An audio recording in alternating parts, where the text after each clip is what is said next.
Developments this morning in the case of murdered Tennessee nursing student Holly Bobo. A judge has denied convicted killer Zachary Adams' latest appeal, rejecting his request for another evidentiary hearing. News 2's Maggie Weaver is in studio now to explain. Maggie, good morning. Good morning, Megan. This latest ruling keeps Zachary Adams' convictions in place, and it also marks another legal setback in a case that's lasted now more than a decade. Adams remains convicted of kidnapping and murdering Holly Bobo.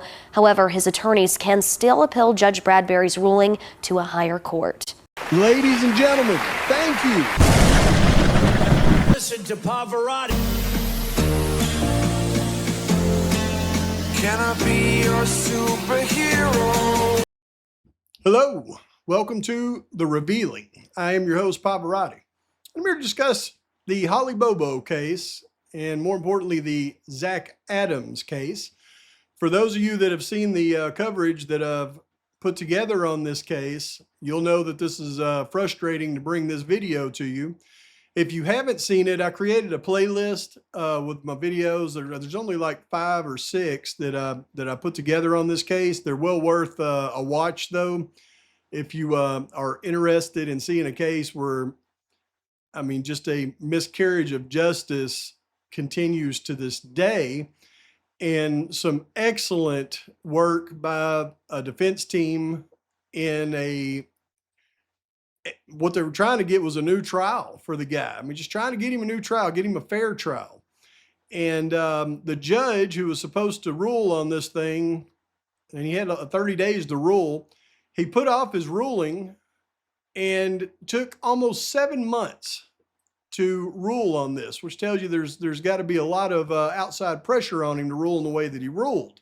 So the ruling finally comes in, and he has denied Zach Adams' motion for a new trial, really a new evidentiary hearing to get a new trial. But what's interesting is there's a lot of people that did a lot of really good work behind the scenes in this, and the work that they did, I mean, put a lot together. Now, it's not over, but you know, it's just another example of our justice system just being turned on its head. And as I dive in deep on this stuff, this is what's really crazy about this case to me, because, you know, the coverage that I do on the Idaho 4 case, it's almost like this is an upside down version of that case. It's like things are backwards.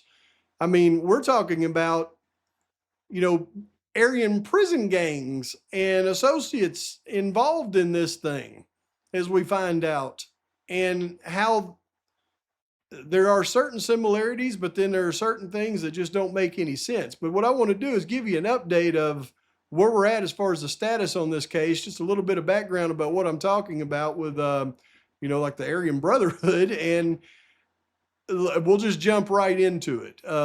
This is an update that I'm not real pleased to bring you on this case. Nashville, Tennessee. A West Tennessee judge has denied convicted killer Zachary Adams' latest request for a new evidentiary hearing, leaving his convictions in the kidnapping, R-word, and unaliving of Holly Bobo in place. The decision marks another legal setback for Adams, who has maintained his innocence and has previously sought a new trial. Adams requested another evidentiary hearing after key witness Jason Autry, who testified against him in the 2017 unaliving trial, claimed in a videotaped interview that he lied about Adams' involvement in Bobo's death. Autry was sentenced to 8 years in prison for his role in the Bobo kidnapping, R-word, and unaliving. He originally faced a much longer sentence and potentially the death penalty before agreeing to testify for the state during Adams' trial.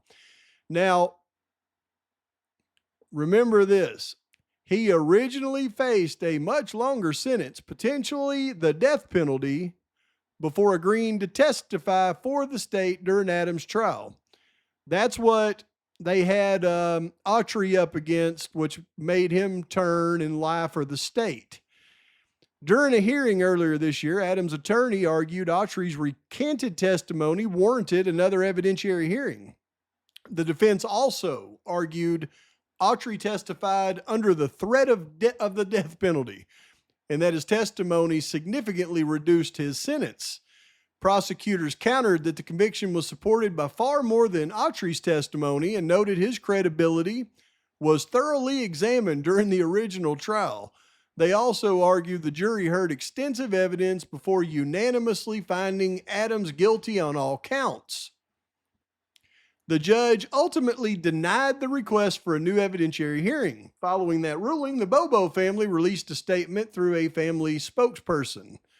Today's ruling by Judge Bradbury does nothing to bring back our sweet Holly or erase the deep loss, but knowing the jury found her killer guilty and that the verdict has been upheld brings us some measure of peace. We also want to thank everyone for years of prayers and support. The Tennessee Bureau of Investigation Director David Rosh also praised the decision, saying it reflects years of work by investigators and prosecutors. We are pleased with the court's decision in this matter, Rosh said. Over the years, our team devoted countless hours to investigate this case in the pursuit of justice for Holly and those who loved her. And this ruling affirms the jury's verdict was just and fair under the rule of law. We continue to stand with Holly's family and friends and hope this newest development brings further measure of closure. Bobo, a 20-year-old nursing student from Decatur County, disappeared from her family's home in April 2011. Her remains were found more than 3 years later in rural Decatur County.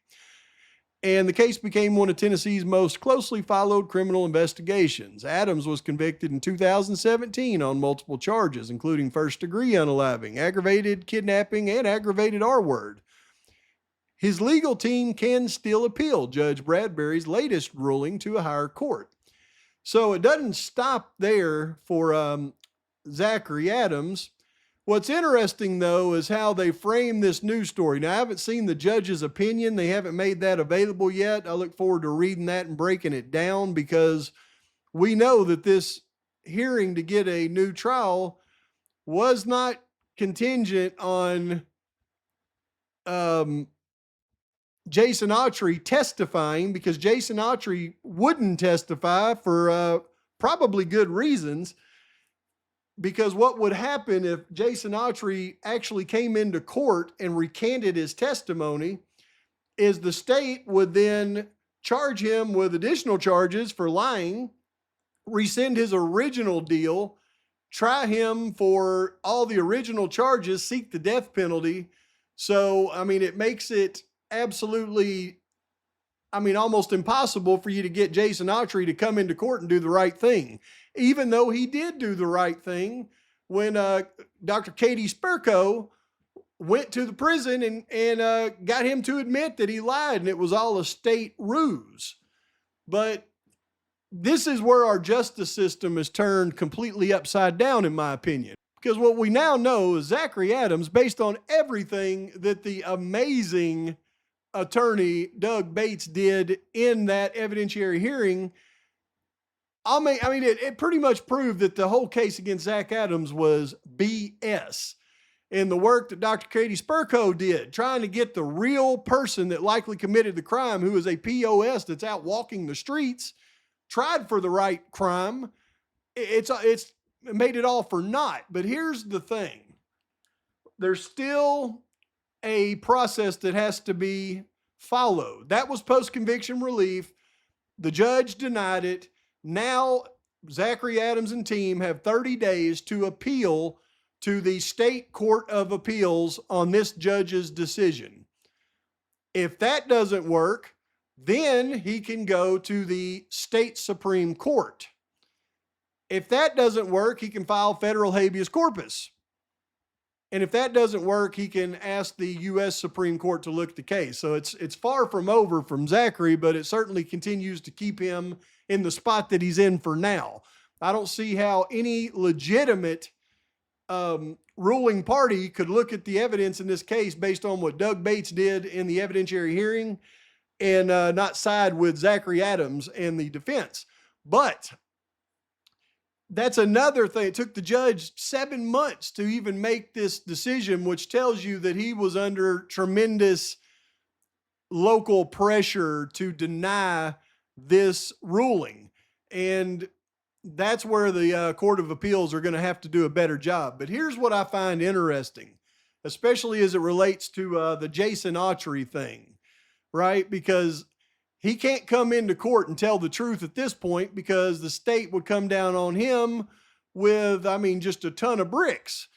But Jason Autry, who literally we just read in that article, prosecutors countered that the conviction was supported by far more than Autry's testimony and noted his credibility was thoroughly examined during the original trial. So literally they talk about the credibility of Jason Autry and his testimony. Give me a break.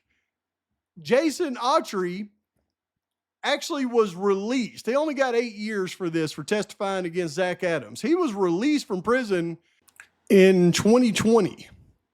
He immediately piled up a ton of gun charges and was brought up on federal charges. He was only out of prison for a few months, but the federal charges he was brought up on got him another 19 years in the federal penitentiary. So federal time means Jason Autry is actually going to be serving the majority of that 19 years.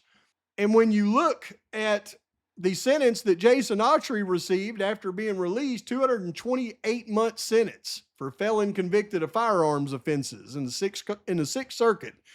Look, this came down August 7th, 2025. You know, right as all this is happening in the Zachary Adams case, they go and convict Autry and put him in federal prison for 19 years. And here's what's interesting, though. The Sixth Circuit Court of Appeals has affirmed the 228-month federal prison sentence handed down to Jason Autry following his conviction on firearms offenses in the Western District of Tennessee.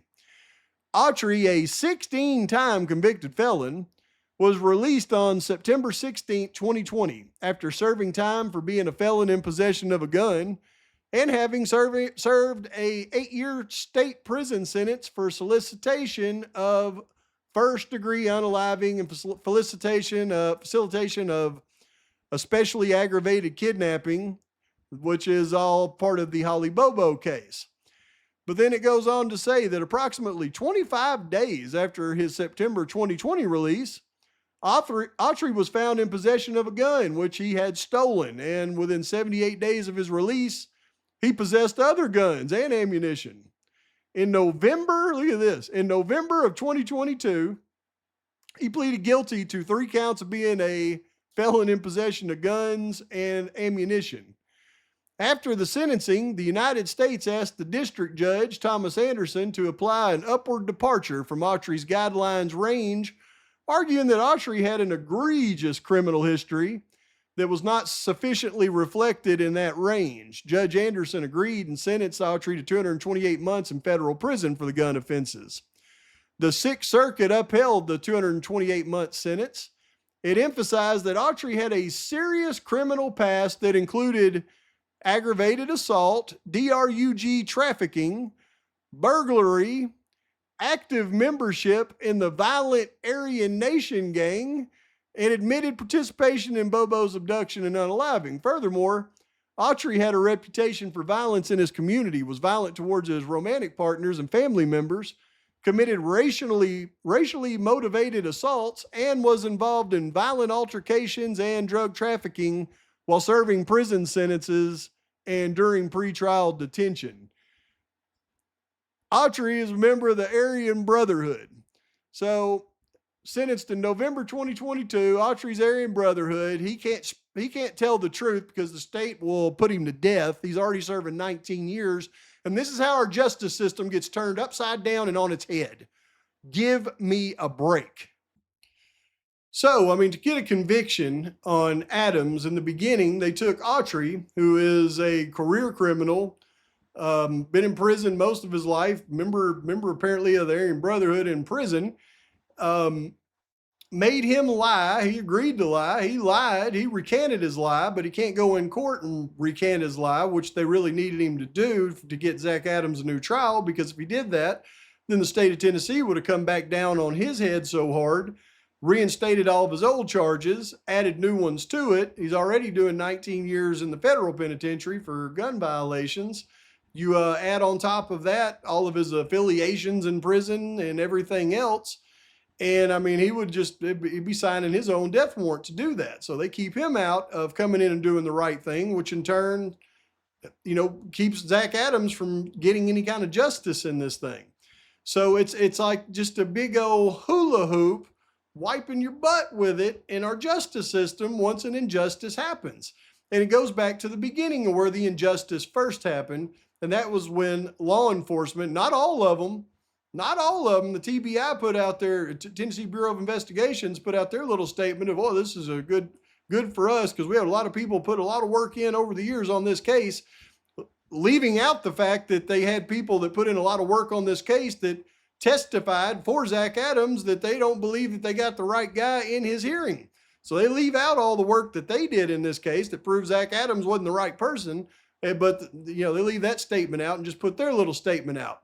But in the end, it's what happened in the beginning, getting somebody that didn't have anything to do with the crime, threatening him with death, get him to lie to get somebody else convicted, and put this thing to bed. And if you really look deep into it, why all of this even took place is because they already got the guy who did it to agree to a 20-year sentence on another charge. And they didn't want to try him for this charge because he agreed on the other charge and made a backroom deal. Why? Because he was a confidential informant for the local law enforcement. This confidential informant crap's got to stop in our society. I don't care what they kind of, good comes from it. There's more bad than good. And Thomas Jefferson says that, it's better that 10 guilty people go free than one innocent suffer. Well, with the use of confidential informants in these cases, it seems to me like you're making about 20 innocent people suffer while the guilty suffer as well. Everybody just suffers. Frustrating things. Please like and subscribe to this channel. Post your comments, your thoughts, your criticisms. Till next time, Pav's out.